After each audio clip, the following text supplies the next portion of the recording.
আসসালামু আলাইকুম। আমন্ত্রণ বাংলা ভিশন সংবাদে আপনাদের সাথে আছি আমি সিরাজুম মুনিরা। সাদাত শাকির শুরুতেই উজালা পেজ সংবাদ শিরোনাম।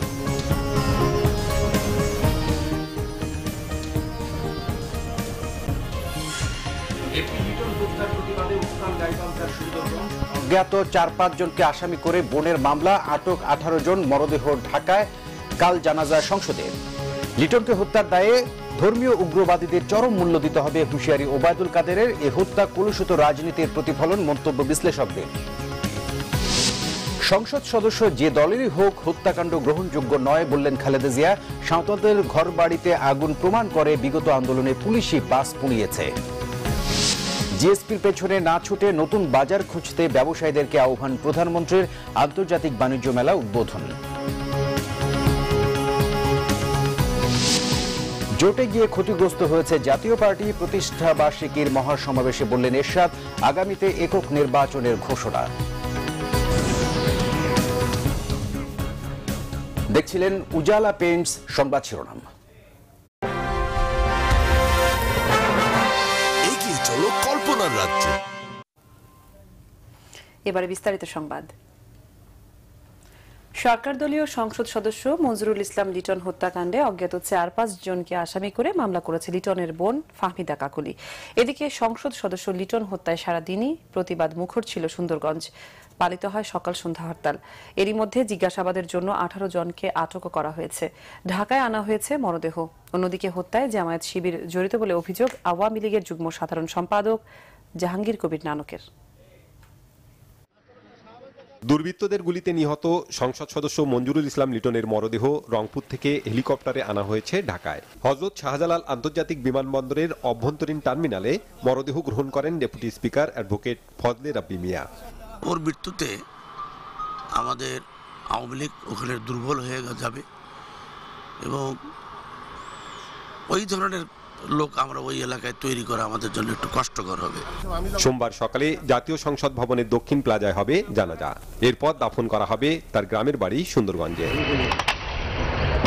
এর আগে রংপুর মেডিকেল কলেজ হাসপাতালে ময়নাতদন্ত শেষে রবিবার সকালে লিটনের লাশ নেওয়া হয় পুলিশ লাইন্সে। সেখানে এক দফা জানাজা হয়। এদিকে এই হত্যাকাণ্ডের পর থমথমে অবস্থা গাইবান্ধায়। প্রতিবাদে সুন্দরগঞ্জে সকাল সন্ধ্যা হরতালে রেলপথ ও সড়কপথ অবরোধ করে বিক্ষুব্ধ নেতাকর্মীরা। গাছ ফেলে ও টায়ার জেলে বন্ধ করে দেওয়া হয় সুন্দরগঞ্জের বিভিন্ন সড়ক। বন্ধ রাখা হয় উপজেলার প্রায় সব দোকানপাট। এদিকে আওয়ামী লীগের কেন্দ্রীয় নেতারা হত্যাকাণ্ডের জন্য দুষছেন জামায়াত শিবিরকে। রংপুরে শোকাহত স্বজনদের সান্ত্বনা দেন দলের যুগ্ম সাধারণ সম্পাদক জাহাঙ্গীর কবির নানক। সারা বাংলাদেশে যারা একটি নৈরাজ্যকর পরিস্থিতির সৃষ্টি করেছিল সেই জামাত শিবির জঙ্গি গোষ্ঠী, তাকে প্রতি মুহূর্তে তিনি একটি আতঙ্কের মধ্যে ছিলেন, তাকে হত্যার হুমকি দিয়েছিল। রাজনৈতিকভাবে তাদের বিরুদ্ধে প্রতিবাদ এবং প্রতিরোধ গড়ে তোলা হবে। হত্যার তদন্ত চলছে বলে জানিয়েছে রংপুর রেঞ্জের ডিআইজি। জামাত শিবির সহ জেএমবি সহ অন্যান্য বিষয়গুলোকে দমনের পুলিশকে সাহায্য করছে, সেই ব্যাপারে তার সাথে একটা শত্রুতা ছিল। তারা ঘটনা ঘটাইলো নাকি অন্য কোনো গোষ্ঠী এই সুযোগটা নিল, ওনার ব্যক্তিগত কোনো শত্রুতা কারোর সাথে ছিল কিনা সেই বিষয়গুলো আমরা তদন্ত করে দেখব। সুন্দরগঞ্জে শিশু সৌরভকে গুলি করে দেশ জুড়ে সমালোচিত হন মঞ্জুরুল ইসলাম লিটন। হত্যা চেষ্টা মামলায় কদিন জেল খাটার পর জামিন পান তিনি। শনিবার সন্ধ্যায় শাহবাজ গ্রামে ঘরে ঢুকে তাকে গুলি করে হত্যা করে দুর্বৃত্তরা। Bangla vision news desk.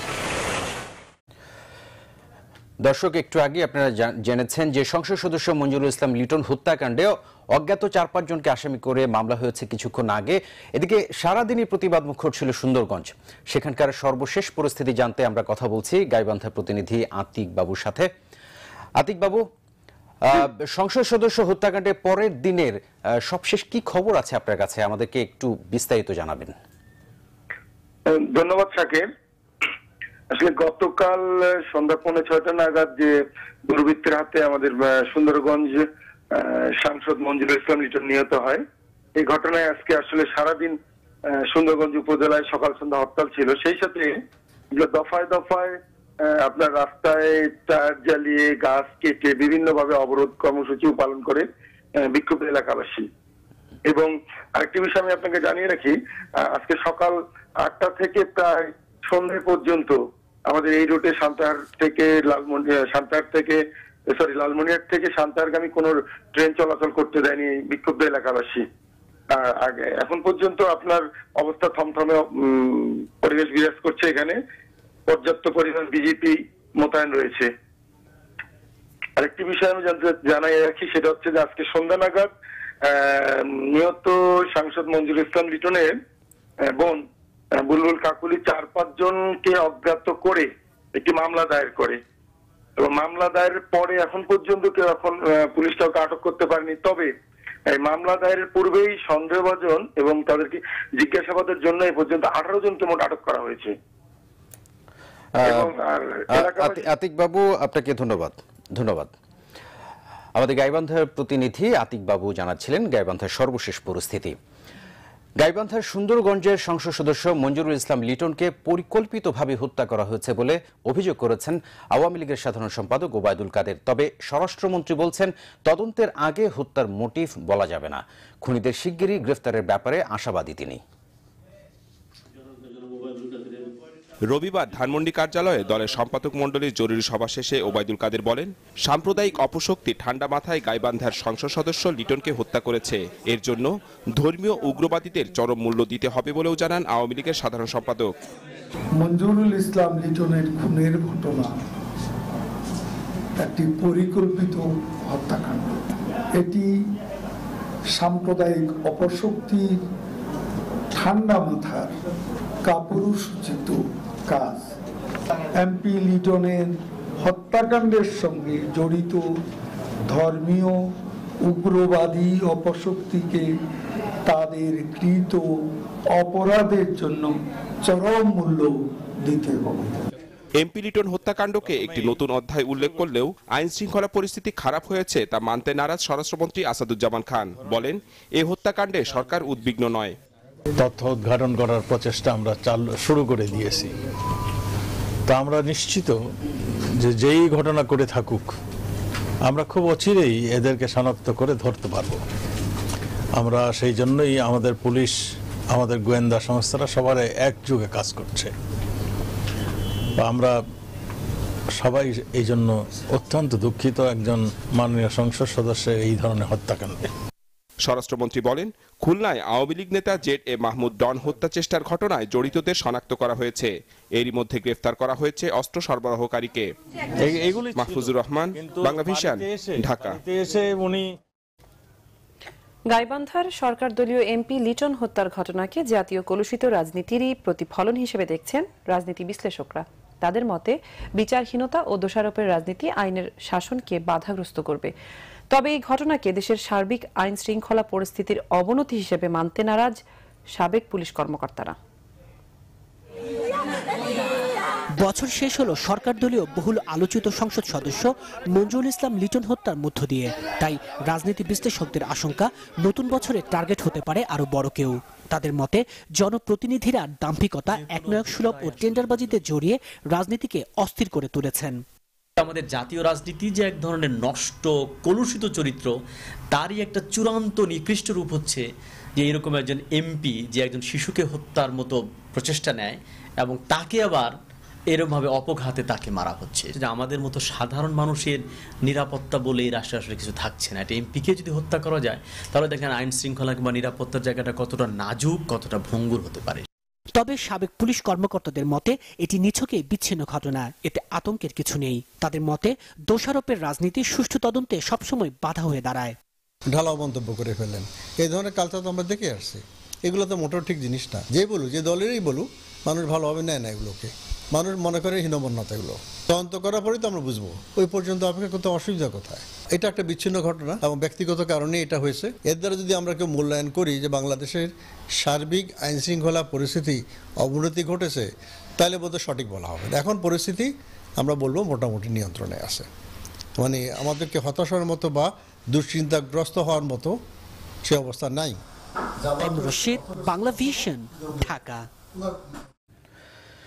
নিরপেক্ষ নির্বাচন কমিশনের পাশাপাশি নির্বাচনকালীন নিরপেক্ষ সরকারের দাবি জানিয়েছেন বিএনপি চেয়ারপারসন বেগম খালেদা জিয়া। গাইবান্ধায় এমপি লিটন এবং খুলনায় এক পথচারী নিহতের ঘটনা প্রসঙ্গে বেগম খালেদা জিয়া বলেছেন, বিএনপি আওয়ামী লীগ নয়, সব হত্যা বন্ধ করতে হবে, এটা কোনোভাবেই গ্রহণযোগ্য নয়। পুলিশ সাঁওতালদের ঘরবাড়িতে আগুন দিয়েছে মন্তব্য করে বিএনপি চেয়ারপারসন বলেন, এতে প্রমাণ হয় বিগত আন্দোলনে পুলিশি বাসে আগুন দিয়ে বিএনপির উপর দোষ চাপিয়েছে।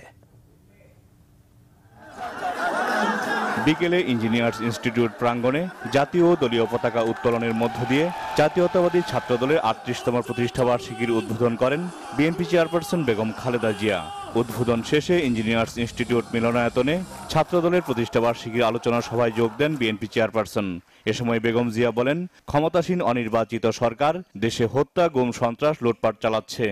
জারি হোক না কেন, নতুন বছরে খুলেই দেখলাম এই হত্যা বন্ধ করতে হবে।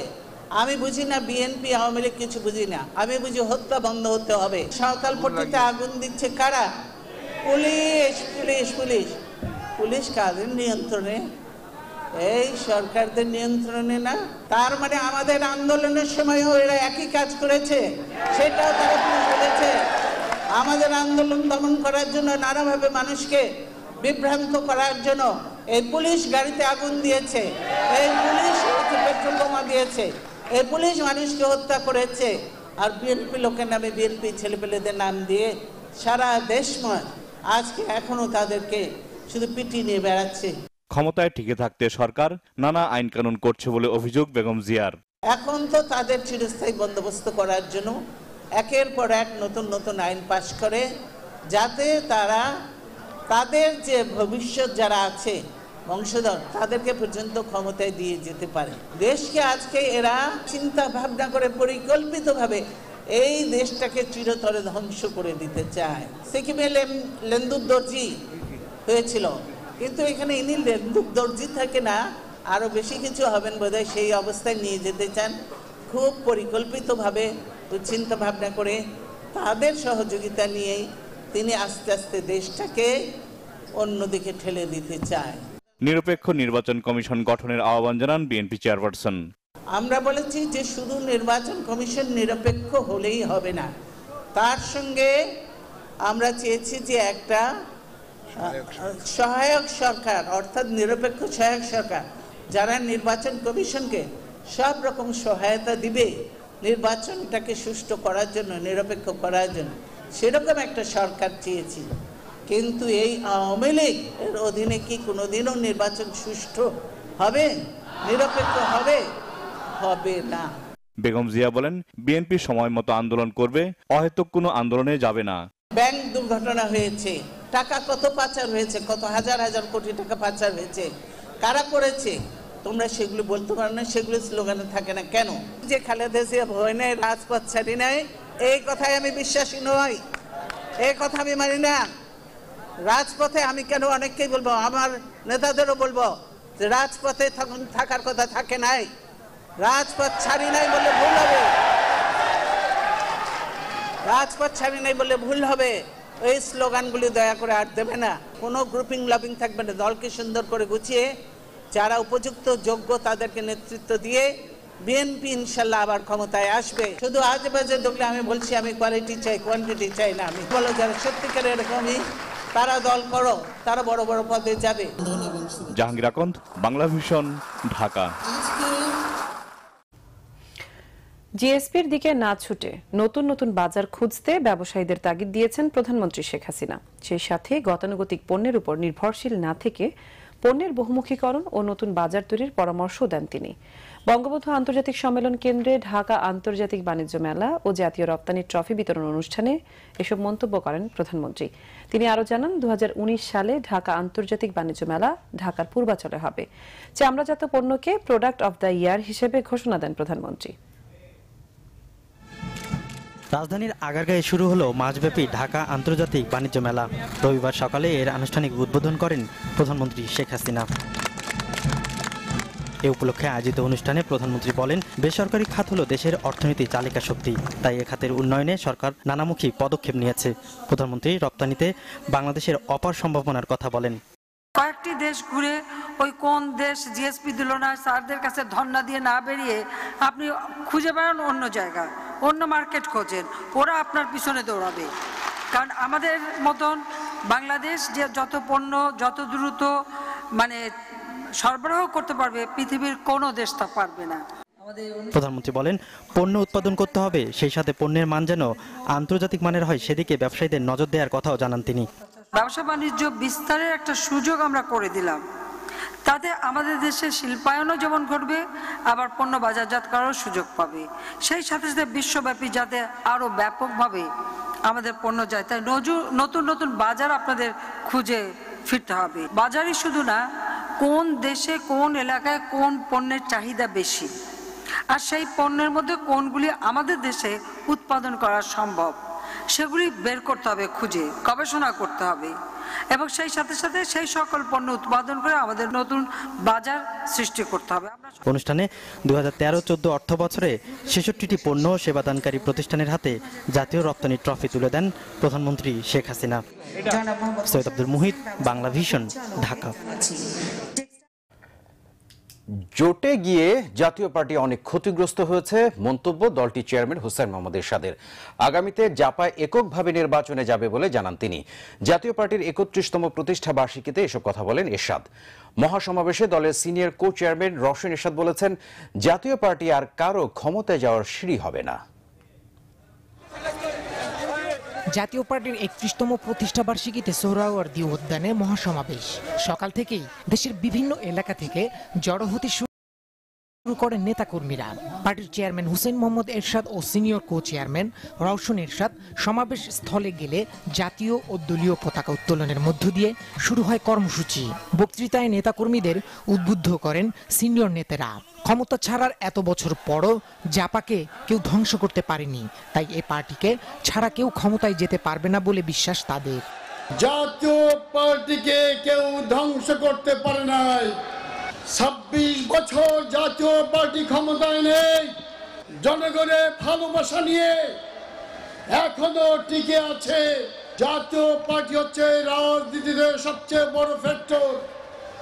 ক্ষমতায় যেতে চান, জাতীয় পার্টিকে ছাড়া আগামীতে কেউ ক্ষমতায় যেতে পারবেন না।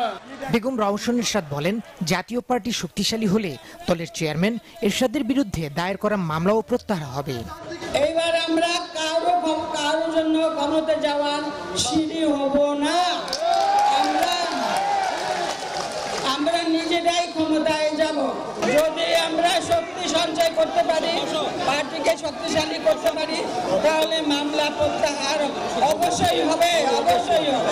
মহাসমাবেশে এরশাদ জানান, তার আগামীতে এককভাবে নির্বাচনের আশা। জয়ী হলে প্রাদেশিক সরকার গঠন করে উপজেলা ব্যবস্থা পূর্ণাঙ্গভাবে চালুর স্বপ্ন দেখেন তিনি। এককভাবে নির্বাচন করে জাতীয় পার্টি লাভবান হয়েছে, বেশি আসন পেয়েছে। জোটগতভাবে নির্বাচন করে আমরা ক্ষতিগ্রস্ত হয়েছি, আর ক্ষতিগ্রস্ত হতে চাই না, আর ক্ষতিগ্রস্ত হতে চাই না। আমরা এককভাবে নির্বাচন করব। প্রস্তুত হও তোমরা, প্রস্তুত আছো কিনা বলো, হাত তুলে দেখাও আমরা প্রস্তুত আছি। এই সরকার দিয়ে আমরা উপকৃত হই নাই, জনগণ উপকৃত হয় নাই, বরং নিষ্পেষিত হয়েছি। তাই জনগণ মুক্তি চায়, আমরা সেই জন্য প্রাদেশিক সরকার দিতে চাই। আগামী নির্বাচনের জন্য নেতাকর্মীদের প্রস্তুতি নেওয়ারও আহ্বান জানান তিনি। দীপন দেওয়ান, বাংলা ভিশন, ঢাকা। নতুন বছর মানেই সম্ভাবনার নতুন দ্বার উন্মোচন। পেছনে ফেলে আসা নানা ব্যর্থতা ভুলে বছরের প্রথম সূর্যোদয় যেন সুখের বার্তা নিয়ে এসেছে সবার কাছে। মানুষ চায় নতুন বছর হবে জঙ্গিবাদ ও নারী শিশু নির্যাতন মুক্ত। নাগরিক জীবনে ইংরেজি বছর নিয়ে আনুষ্ঠানিকতা থাকলেও গ্রামাঞ্চলে এর নেই তেমন কোনো আমেজ। মিরাজ হোসেন গাজীর রিপোর্ট, ছবি তুলেছেন সাদাত হোসেন বাপ্পি। 2016 সালের আমাদের জীবনের পারিবারিক জীবন, ব্যক্তিগত জীবন, জাতীয় জীবনে অনেক দুর্ঘটনা ছিল। আশা করি দুর্ঘটনাগুলোকে ভুলে যাব এবং দুর্ঘটনা থেকে কিছু শিক্ষা নিয়ে নতুন বছরটাকে শুরু করব। 2017 সালের সকালটা যেন আমরা অনেক ভালো পাই, এর জন্য 2016 সালের সকল ক্লান্তি দূর করে যেন আমরা এই বছরকে ভালোভাবে স্বাগতম জানাতে পারি। বছরের শেষ সূর্যাস্তের সাথে 2016কে বিদায় জানাতে পদ্মা পারে তরুণ যুবরা। ইতিহাসের সাক্ষী হিসাবে অনেকে এই মুহূর্তটিকে বন্দী করছেন ফ্রেমে। প্রকৃতির নিয়মেই সূর্য ওঠে এবং সূর্য ডোবে, কিন্তু শনিবারের এই সূর্যাস্তের পেছনে রয়েছে নানা ঘটনা এবং একটি ইতিহাস। আর তা হলো বিদায় নিয়ে যাচ্ছে একটি বছর 2016 সাল, আর অপেক্ষা নতুন সূর্যোদয়ের, নতুন ভোরের, নতুন একটি বছরের। স্বাগত 2017। নগরীর বুকে বছরের প্রথম সূর্যোদয় যেন একটু ভিন্ন তেজে। আধুনিক সমাজ ব্যবস্থায় ইংরেজি নতুন বছর ও নগর জীবন অঙ্গাঙ্গিভাবে মিশে আছে। তাই নতুনের আহ্বানে প্রত্যাশা প্রাপ্তির খাতাতেও নতুন করে চোখ বুলাতে চান অনেকেই। সবাই বলে যে আয় দিন ভালো, 80 দিন খারাপ, কিন্তু আমি আশা রাখি আমার 80 দিনগুলো অনেক ভালো হবে। দেশ যেভাবে এগিয়ে যাচ্ছে 2017 সালে, সেই আগানোর গতি আরও ত্বরান্বিত হবে। প্রত্যেকটি নারী এবং প্রত্যেকটি শিশু যেন একটি উন্মুক্ত বিচরণ ক্ষেত্র পায়। জঙ্গিবাদের প্রবলেমটা, তো আমি চাই 2017টা যেন এই সমস্যাটার মধ্য দিয়ে না যায়।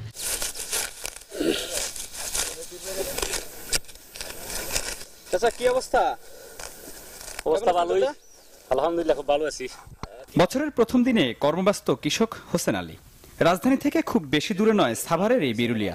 শহুরে জীবনে ইংরেজি বর্ষবরণ নিয়ে মাতামাতি থাকলেও তার শব্দটুকু আসেনি গ্রামের এই পরিবেশে। ইংরেজি নববর্ষ এটা বুঝেন? নতুন বছর ইংরেজি তেমন একটা বুঝি না, তো জানি আর কি নববর্ষ, আমরা এটা করি না। কেন করেন না? জানি না, তেমন একটা নাই। আয়োজন আনুষ্ঠানিকতা না থাকলেও প্রতিটি সূর্যোদয় ও সূর্যাস্ত যেন সুখের বার্তা নিয়ে আসে, সেই প্রত্যাশা শহর থেকে এই গ্রামেও। মিরাজ হোসেন গাজী, বাংলা ভিশন, সাভার। রাজধানীতে তীব্র হয়ে উঠেছে গ্যাস সংকট। রাতে কিছুটা থাকলেও দিনের বেশিরভাগ সময় গ্যাস না পেয়ে চরম ভোগান্তি শিকার শুক্রাবাদ, মিরপুর, বনুশ্রী, নাখালপাড়া সহ বেশ কিছু এলাকার মানুষ। এই সুযোগে জমজমাট হয়ে উঠেছে সিলিন্ডার গ্যাস ব্যবসা। সিলিন্ডার ব্যবসায়ীদের পকেট ভারী করতে সরকার গ্যাসের দাম বাড়ানোর পাঁয়তারা সহ কৃত্রিম সংকট সৃষ্টি করছে বলে অভিযোগ বাম সংগঠনগুলোর। রাজধানীর শুক্রাবাদের গৃহিণী শারমিন খানম চাকরি করেন বেসরকারি একটি প্রতিষ্ঠানে। গ্যাস না থাকায় রান্নাবান্না নিয়ে দুর্গতির শেষ নেই তার। সকাল থেকে সন্ধ্যা পর্যন্ত অপেক্ষার পরও গ্যাসের দেখা মেলে না। বাধ্য হয়ে রাতে বা খুব ভোরে সেরে নিচ্ছেন রান্নার কাজ। কোনোদিন 2টা, কোনোদিন 3টায় আসে। তো এরকম হতে হতে এখন আমরা আসলে বৃহস্পতিবার রাতে রান্না করে রাখতে হয়, না হয় শুক্রবার রাতে রান্না করি শনিবারের জন্য। শারমিন খানমের দশা আরেক গৃহিণী নাজনীন লাকিরও। দিনে ভাত তরকারি দূরে থাক, চুলায় চা চুড়ানোর অবস্থাও হয় না তার। 3 বেলা রান্না করতে হচ্ছে একেবারে। একই অবস্থা অন্য সব গৃহিণীরও। সকালে নাস্তাও তৈরি করতে পারি না, দুপুরও রান্না করতে পারি না। 1 ঘন্টা ধরে আমি পানি চুলায় দিয়েছি, এখনো গরমই হয়নি। ভাত কখন রান্না করব? দুপুরের পরে অল্প সামান্য আসে, রাত্রে একটু বেশি আসে। তো রাত্রে কি 12টার সময় রান্নবো? টিফিন নিতে পারি না। ভুক্তভোগীদের অভিযোগ, গ্যাস না এলেও নিয়মিত আসে গ্যাসের বিল, তা শোধ করছেন তারা। কিন্তু দুর্ভোগ কাটার কোনো লক্ষণ নেই, বরং দিনকে দিন বাড়ছেই ভোগান্তি। প্রতি মাসে তো আমরা ঠিকমতো গ্যাস বিল দিচ্ছি, বাট ওই যে পরিমাণ টাকা দিচ্ছি ওই তো আসলে সার্ভিসটা পাচ্ছি না। এই মাথা থেকে একদম পুরা এই লাইন পুরাটাই নাই গ্যাস। শুক্রাবাদ আর তল্লাবাগ এই জায়গাটাই আমাদের গ্যাসের সমস্যাটা। ভোরে 5টার সময় উঠতে হয়, উঠে আবার সব রান্না বান্না 6টা-7টার মধ্যে কমপ্লিট করতে হবে। মাঝে মাঝে বাইরে থেকে খাবার কিনেও আনি আর কি। গ্যাস স্বাভাবিক না থাকার সুযোগে মিরপুর সহ ঢাকার বিভিন্ন এলাকায় বেশ জমেছে সিলিন্ডারের ব্যবসা।